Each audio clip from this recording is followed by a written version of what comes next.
আসসালামু আলাইকুম সবাইকে।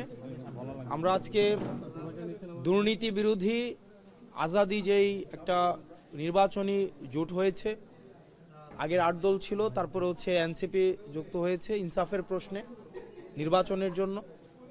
তো আজকে আমরা কুমিল্লা ৪ দেবিদ্বার থেকে জাতীয় নাগরিক পার্টির পক্ষে আমি হাসনাত আবদুল্লাহ মনোনয়ন জমা দিয়েছি। আজকে এখানে উপস্থিত আছেন জাতীয় নাগরিক পার্টির নেতাকর্মী সহ বাংলাদেশ জামাতে ইসলামের দেবিদ্বার উপজেলা আমির অধ্যাপক শহীদ স্যার। আরও উপস্থিত আছেন এখানে দেবিদ্বারের অন্যান্য জামাতে ইসলামের পৌর নেতাকর্মী, এখানে অন্যান্য পৌর জামাতের নেতাকর্মী আছেন, উপজেলা নেতাকর্মীরা আছেন, ছাত্র সংগঠনগুলোর নেতাকর্মীরা আছেন। একই সাথে যিনি দীর্ঘ ১.৫ বছরের বেশি সময় নির্বাচনী প্রস্তুতি নিচ্ছিলেন এবং যিনি এর আগেই জনগণের ভোটে নির্বাচিত, ফেসিবাদের সময়ে জনগণের ভোটে নির্বাচিত উপজেলা ভাইস চেয়ারম্যান ছিলেন, জননন্দিত এবং মানুষের জন্য যিনি কাজ করেছেন দীর্ঘ অনেক দিন, সাইফুল ইসলাম শহীদ ভাই, উনি এই জোটের জন্য ইনসাফের প্রশ্নে উনি ওনার মনোনয়ন প্রত্যাহার করে নিয়ে উনি যে উদারতার পরিচয় দিয়েছেন সেটি আমরা আমাদের পরবর্তীতে কার্যক্রম, আমাদের ইনসাফের প্রতি আমাদের কমিটমেন্ট, দেশের প্রতি আমাদের কমিটমেন্টের মধ্য দিয়ে ওনার প্রত্যাহারের প্রতি আমরা আমাদের মর্যাদা অবশ্যই রাখবো ইনশাআল্লাহ। উনি যে উদারতার পরিচয় দিয়েছেন, আমরা বিভিন্ন সময় দেখেছি বিভিন্ন জায়গায় মনোনয়ন প্রত্যাহার করার ক্ষেত্রে বিভিন্ন ধরনের জটিলতা তৈরি হয়। সেক্ষেত্রে দেখা যায়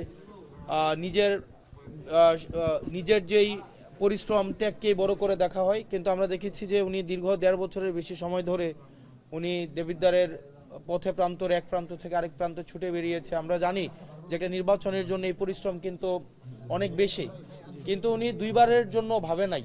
এটা আমাদের জন্য আসলে এই আন্তরিকতা প্রতি আমি সবসময় কৃতজ্ঞ থাকব।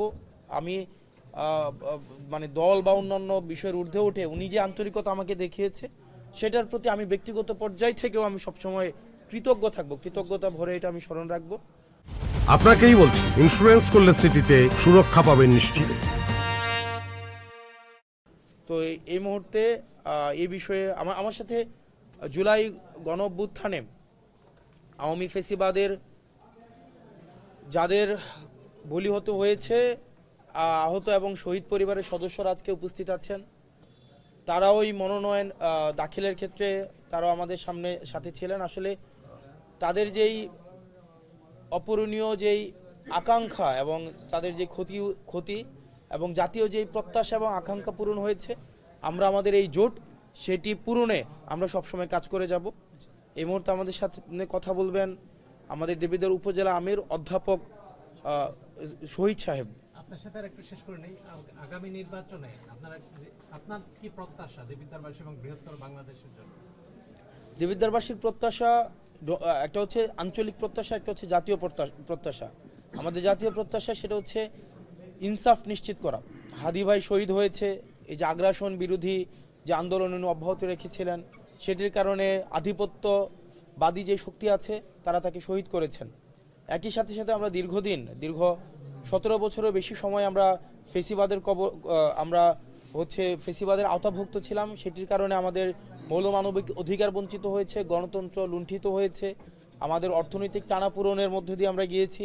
সেই জায়গা থেকে আমরা অর্থনৈতিক মুক্তি, একই সাথে আমাদের ভোটাধিকার নিশ্চিত হচ্ছে, সেটি যেন সার্বজনীনতা পাই, সেই জায়গাটি আমাদের মূল লক্ষ্য থাকবে। একই সাথে রাষ্ট্রের স্থানীয় থেকে জাতীয় পর্যায়ে সব জায়গায় যেন ইনসাফ প্রতিষ্ঠিত হয়, দুর্নীতি যেন মুক্ত হয়। আমাদের দুর্নীতি বিরোধী যেই আমাদের এই জোটের যে মনোভাব সেটি আমরা প্রতিষ্ঠিত রাখব। একই সাথে আমরা ইনসাফের পক্ষে আমরা আনকম্প্রোমাইজিং আমাদের অবস্থান থাকবে। একটা বিষয় যে জামাত জোট করার পরে এনসিপির অনেক নেতাকর্মী পদত্যাগ করেছেন, এটা নির্বাচনে কোনো সমস্যা হবে কিনা আপনাদের?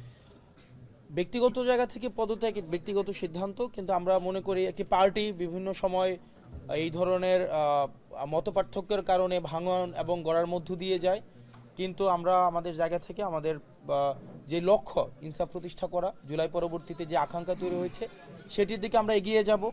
সেটিতে আবার যখন কারো মনে হবে যে আমরা আবার যুক্ত হবে, তারা যুক্ত হবে। তো সেই জায়গাটিকে আমি ব্যক্তিগত যে সিদ্ধান্ত সেটিকে সম্মান জানাই, একই সাথে সাথে আমি মনে করি সেটি যে নেতিবাচক প্রভাবের জায়গাটি আমরা আমাদের ইতিবাচক কার্যক্রমের মধ্য দিয়ে আমরা এড়িয়ে যেতে সক্ষম হব। গতকালকে এই আসনের প্রার্থী বিএনপির তিনি আপনাকে চিনেন না বললেন। এই আমি বিষয়ে একটু যুক্ত করি যে উনি বারবার নির্বাচিত একটা প্রার্থী, হেভিওয়েট প্রার্থী বিএনপি। আপনি নবাগত প্রার্থী হিসাবে তাকে কিভাবে মোকাবেলা করবেন? উনি ব্যক্তিগতভাবে যে মন্তব্য করেছেন সেটি ওনার ব্যক্তিগত মন্তব্য। তবে দেবিদ্বারে যারা ইতিমধ্যেই প্রতিনিধিত্ব করেছে প্রত্যেকেই তার জায়গা থেকে চেষ্টা করেছেন। আমি ওনার প্রতি সবসময় আমার সম্মান ছিল, সম্মান আছে এবং সম্মান থাকবে। আমি বলেছি এই নির্বাচনে যারা হারবে তারা হবে পরামর্শক, আর যিনি জিতবে তিনি হবেন অভিভাবক। যেই জিতুক, জনগণের যে রায় দিবে সেই রায়টাকে আমরা সম্মান জানাবো এবং বারংবার নির্বাচিত হয়েছেন, যেহেতু মানুষ পছন্দ করে নিয়েছেন এই কারণে হয়তো নির্বাচিত হয়েছেন। তবে আমরাও আমাদের কাজের মধ্য দিয়ে মানুষের আস্থা অর্জন করতে চাই, যাতে করে মানুষ আমাদেরকে বেছে নেয় এবং যারা নির্বাচিত হবেন আমরা তাদেরকে বেছে নেব, তাদেরকে আমরা পরবর্তী দেবিদ্বারের হচ্ছে উন্নয়ন এবং অগ্রযাত্রায় তাদেরকে আমরা পরামর্শ নিয়ে গিয়ে যাব এবং আমাদের এই জোট যদি জয়লাভ করে তাহলে আমরাও তাদেরকে পরামর্শকের ভূমিকায় রাখবো। এখানে আসলে কারোই জয় না, মানে এই নির্বাচনে কেউ জিতবে না, জিতবে গণতন্ত্র, জিতবে মানুষের ভোট, জিতবে মানুষের যে ভোটদানের দীর্ঘদিনের আকুতি, সেটাই জিতবে। তো আসলে ব্যক্তিগত জয় এই নির্বাচনে এটা মুখ্য জায়গা না, আমাদের সামগ্রিকভাবে যে গণতন্ত্রের জয় হবে এটাই হচ্ছে আমাদের মূল জায়গাটা। আর উনি আমাকে ব্যক্তিগতভাবে চিনেন কি চিনে না সেটা আসলে এটা খুব প্রাসঙ্গিক বিষয় না। উনি এই এলাকার একজন সম্মানিত মানুষ, দীর্ঘদিন উনি এই এলাকার ভূমিপুত্র, উনি দীর্ঘদিন এই এলাকাতে মানুষের সাথে ওনার হৃদ্যতাপূর্ণ সম্পর্ক আছে এবং আমরা ওনার এই যে এই কাজ, এই দেবিদ্বারের মানুষের প্রতি ওনার যে আন্তরিকতা সেটিকে আমরা সবসময় অতীতে যেভাবে কৃতজ্ঞতা ভরে আমরা স্মরণ করেছি আমরা সবসময় সেভাবে কৃতজ্ঞতা ভরেই স্মরণ রাখবো এবং দেবিদ্বারের জন্য আমি প্রায় কথা বলি যাকে ইট লাগাইছে তার প্রতি আমরা কৃতজ্ঞ থাকবো। এখানে আমরা কেউ আসলে সাথে সাথে নির্বাচনী এই বৈতরণীর পরে আবার আমাদের নিজেদের মধ্যে একটা আন্তরিকতা সম্পর্ক থাকুক, এটা সাংস্কৃতিক একটা ইতিবাচক পরিবর্তন ঘটুক, এটাই হচ্ছে আমাদের চাওয়া। এ বিষয়ে হচ্ছে পরবর্তী বিষয় দেবিদ্বারে চোখ করে আছে, বিশেষ করে আপনি হাসনাত আব্দুল্লাহ একজন ন্যাশনাল লিডার এবং সারা বেশ কিছু আসনে বাংলাদেশের সারা দেশের মানুষের চোখ পড়ে আছে। তো এবং বিএনপির একজন হেভিওয়েট প্রার্থী আছে, আসলে তার সাথে আপনার নির্বাচনটা কতটুকু চ্যালেঞ্জিং মনে করছিলাম এই কথা বললেন? আসলে চ্যালেঞ্জিং এর জায়গাটা হচ্ছে কি নির্বাচনের যে ইভেন্টগুলো রয়েছে প্রত্যেকটি ইভেন্টই হচ্ছে আসলে উভয় পক্ষের জন্যই চ্যালেঞ্জিং, কিন্তু আমি ব্যক্তিগতভাবে মনে করছি না যে এটা একটা প্রতিহিংসামূলক নির্বাচন। প্রতিযোগিতা থাকবে এবং প্রতিযোগিতা আমরা মনে করি যে এটা নির্বাচনের মধ্য দিয়েই এবং জনগণের অংশগ্রহণটা করানোটাই হচ্ছে আমাদের মূল চ্যালেঞ্জ, কিন্তু একজনের সাথে এক পার্টির সাথে আরেক পার্টির ওই ধরনের আমরা চ্যালেঞ্জ মনে করছি না। জনগণ নির্বাচনে যেন স্বতঃস্ফূর্তভাবে ভোট দেয়, যাকে ইচ্ছা তাকে যেন ভোট দেয়, এই ভোটে অংশগ্রহণ করানোটা আমরা সব রাজনৈতিক দলের আমাদের প্রচেষ্টাটাই হচ্ছে আমাদের মনে করছি মূল চ্যালেঞ্জের জায়গায়, বেশি কিছুই না।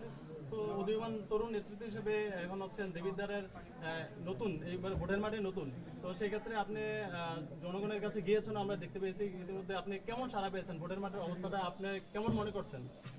জনগণের কাছে আপনি কতটুকু সাড়া পেয়েছেন? এইটা আসলে ভোটে বোঝা যাবে, আর বোঝা যাবে যে আমাদেরকে আসলে এই যে শহীদ ভাই সহ উনি যে আছেন, শহীদ ভাই আসেন, এদিকে আসেন ভাই, যে শহীদ ভাই সহ এখানে যারা আছেন আমাদের বিভিন্ন নেতৃবৃন্দ, আপা আছেন, মানে বিভিন্ন নেতৃবৃন্দ, ওনারা আসলে দেবিদ্বার দেখেন ওনারা দীর্ঘদিন উনি ইতিমধ্যে জনপ্রতিনিধিত্ব করেছেন উনি, ওনারা দীর্ঘদিন রাজনীতির সাথে জড়িত আছেন। তো আমরা বিভিন্ন মতের মানুষ থাকতে পারে, বিভিন্ন পথের মানুষ থাকতে পারে, কিন্তু আমরা দেবিদ্বারের প্রশ্নে তো সবাই ঐক্যবদ্ধ।